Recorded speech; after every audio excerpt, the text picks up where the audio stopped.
Hey guys, welcome back. So today I wanted to touch on a topic that is timely and relevant, and that is vaping. So for those of you who don't know, I am a recovering vape addict. I like to be really dramatic with it because it really feels that dramatic when you're going through the process of withdrawing from nicotine and just kind of quitting in entirety. It feels as dramatic as I'm making it sound.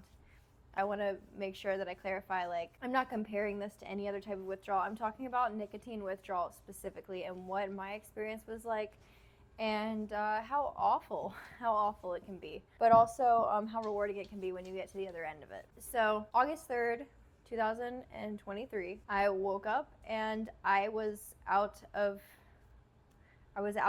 vape pods. And at that point in time, I woke up and was like, okay, I guess because I'm out, today's the day that I'm gonna try. And I started off initially going cold turkey, and I think it was probably like the 1 or 2 day mark. I know it was not far. It was within the first 48 hours that I was like, okay, we're not gonna do this. That was a bad idea. I will literally have panic attacks until I die if I try that. So I also wanted to include that at the same time that I was quitting vaping, and at the beginning really trying to quit nicotine. I was also slowly tapering the SSRIs that I was on. I was on 100 mgs of Zoloft, as well as taking Adderall 2 times a day for my ADHD. I feel like what I was trying to accomplish all at once was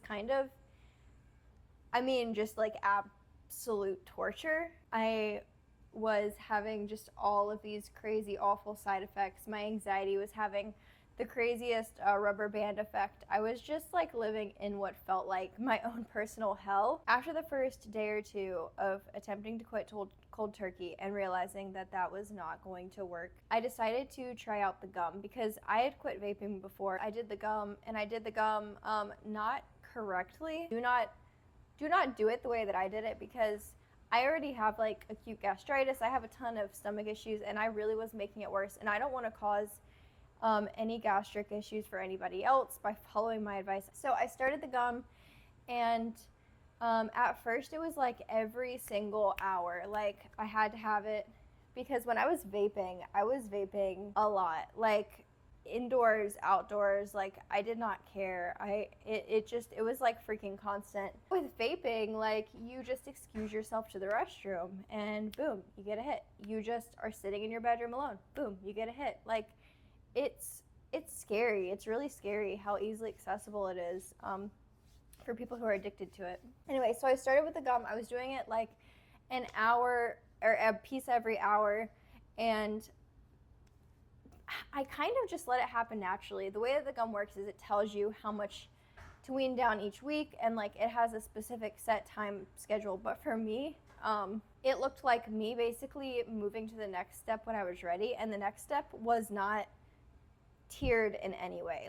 I would get to where I would go from having a piece every hour to having 5 pieces a day, right? Because I would genuinely forget about it, which that's how you know that it's I guess working is you're starting to forget that you need it.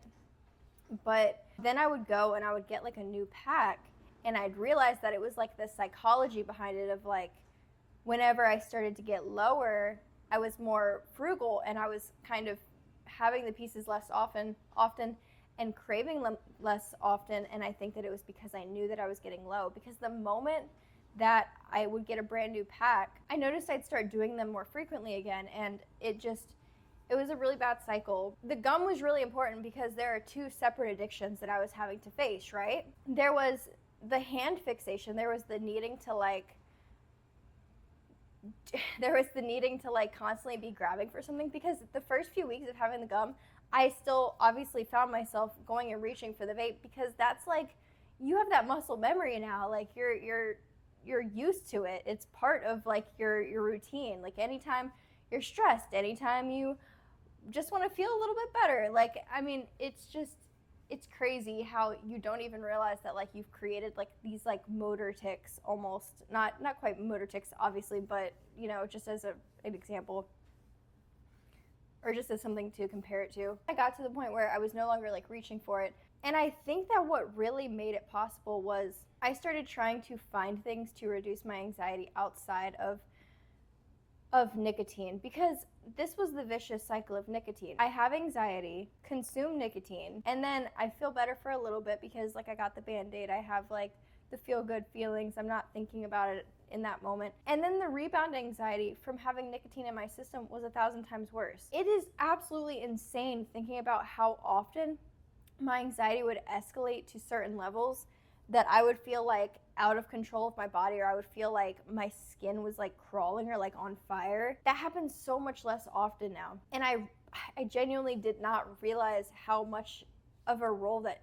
nicotine played into that. I think that even logically knowing that that is a factor isn't enough. I think experiencing it and actually feeling yourself and your mind start to slow down and calm down, it really actually hits you like how much of an effect it has had on your entire experience of living. To kind of like sum up, the way that the vaping quitting started is I started to run low on a pack, and I decided, okay, I'm not going to go buy another pack.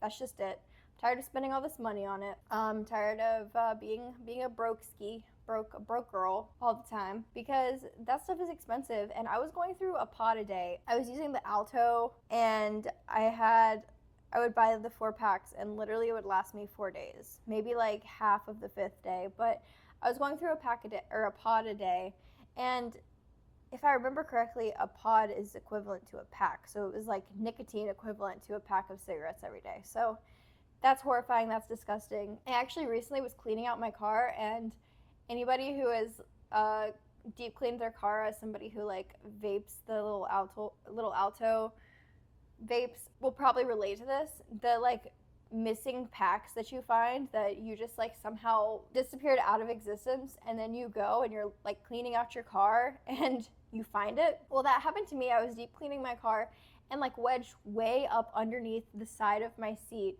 was a brand new pack. It was a 4-pack, and one of the things was missing, and 3 of them were in there, and it's clear on the back so you can see through it. And it was just so gross to me to see the liquid because it had been there so long. It was thick and it was dark yellow, and it was nauseating. And even cleaning out my car and finding like a stray empty one, you know, they have like the tiny little bit left because it's going to taste burnt or whatever. I found one of those, and just picking it up, like the smell hit me, and it made me feel so sick thinking about like that being what was going in my mouth and like in my body every day. So yeah, I will say, like, obviously, like everybody says, the first few days, like the first week, I'm really gonna say, is just, it's bad. Like, it's bad. You, like, tough love time, like, we brought it on ourselves. Like, the first week is gonna freaking suck. But once you get past that first week, you're just dealing with the mental aspect. Like, you are gonna feel moody. You're gonna have, like, some frustrating physical side effects. But at that point, it's just a mind game. And you are literally you versus you. It is so satisfying to be able to overcome that. It is difficult, but you can literally do it. Like, and I wanted to share my story because when I was quitting it, like, I had like all odds against me. I was working from home, so I didn't really have an excuse for like time spent not vaping, I guess, because I was spending so much time by myself, like in my room, working, nobody to tell me to stop. I was having withdrawals from my medications, and the panic attacks were real. Like, I have panic disorder. Whenever really stressful events happen in my life, I get into this cycle where I keep having panic attacks, and then I have panic attacks because I'm afraid of having panic attacks, and it's really bad. And that is what I went through when I quit. Just as a result of me trying to do too many things at once. I am here to tell you, like, if I can get through that, and God forbid any of you are out there and that is what your experience is going to look like, I feel for you. But you can do it. And anybody out there who is doing it by itself, it is a challenge in itself. I am not downplaying your experience at all. It's freaking hard. We literally have, it's okay if I'm wrong, but I believe the correct term is nicotogenic. We have receptors in our brain that literally receive the nicotine, and they are there to receive it, and it's just scary. Your brain literally rewires itself when addictions form, and it's really hard to break it. And, you know, there are even times, I'm almost a year in, August 3rd, obviously, 2024. And I still have really weak moments where I'm like, gosh, like, you know, it'd be really great. And I'm nauseated by the thought of actually doing it, but the craving, like the mental and like the physical craving is there. And it'll come up, but it really is a battle with yourself of like, I don't want to go back to that place. I don't want to go back to that place where I was like hair trigger temper and I was having, you know, panic attacks, and I was having anxiety that made me feel like I wanted to like peel my skin off because it felt like it was literally just covered in lava. Like I never want to be back to that point. Hopefully, even if you're out there and you're watching this and you've already quit and you're just having one of those days where you just need a reminder of like why you started, like that is it. You are much better off for it. In the midst of quitting, I've also started eating healthy. I've been eating fruits and vegetables. Crazy, guys. Your mental health does get better if you eat them. It sucks that it's true, but it is. I've been working out, and I might make a video on that in the future because I'm not a gym rat. I'm not like a fitness girly. I will never be. I would like to pretend that I am, and I will probably one day pretend that I am so I can make videos about it. But the truth is, like, I do it because whenever I'm done, I'm exhausted, but I feel better. And that is really what every single bit of what I've talked about in this video has been about, and that's feeling better and not doing it for any other reason besides that. Not because it's a resolution of mine, not because other people are pressuring me to, because I feel like I'm a better person for it and I feel better. And that is just, I can't stress enough. That's the biggest thing, is just like going through the days, feeling better, being happier, feeling more like I have more energy, and just as a result wanting to do more and wanting to be more. I want to be able to give some tips, but the best tip I have is just, whenever you have those moments of weakness, have somebody safe that you can talk to about it. These comments are definitely a safe place to talk to. I'll always respond to comments. I ran into a lot of situations where I was really feeling weak, and I was even like to the point where I was like, I'm just gonna go like buy gum again because I'm a year vaping clean. But I guess I didn't mention that. Ooh, I think it was in December that I quit like nicotine as a whole. So I guess like 7 months no nicotine, a year of no vaping. So basically, like, sometimes I'll get cravings and I won't be like, oh, I'm gonna get a vape. I'll be like, it's fine, I'm just gonna go get gum, like, it's cool.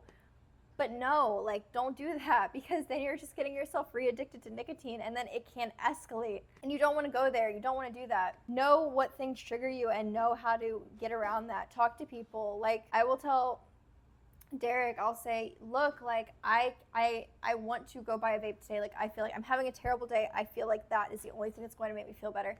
And he has to literally remind me, like, you don't want to start back on day one.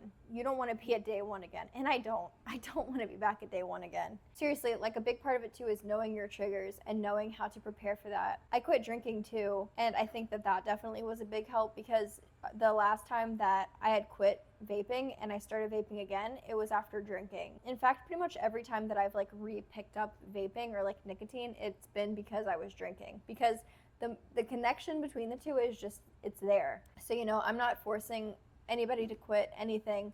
It's something you'll hear me just say sometimes. I quit alcohol and I quit drinking alcohol, and it's one of the best decisions that I've made for myself, because it's made a lot of things easier, such as quitting nicotine. The reason why I wanted to make a video about this, and the reason it's so timely, is because obviously my 1 year anniversary of not vaping is coming up, and I'm throwing myself a surprise party.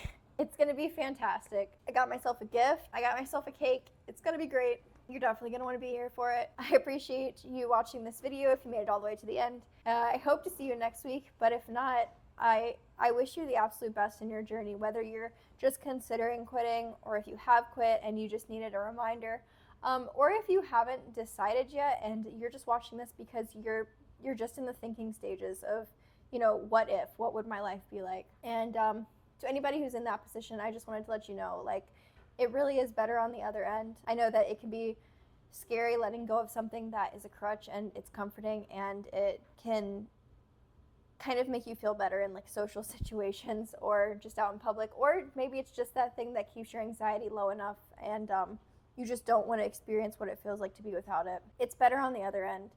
It's hard. It really is, but you'll be better off for it, and I believe in you. If you don't, if nobody else does, I do. So, thank you so much for watching, and I hope to see you next week. Bye.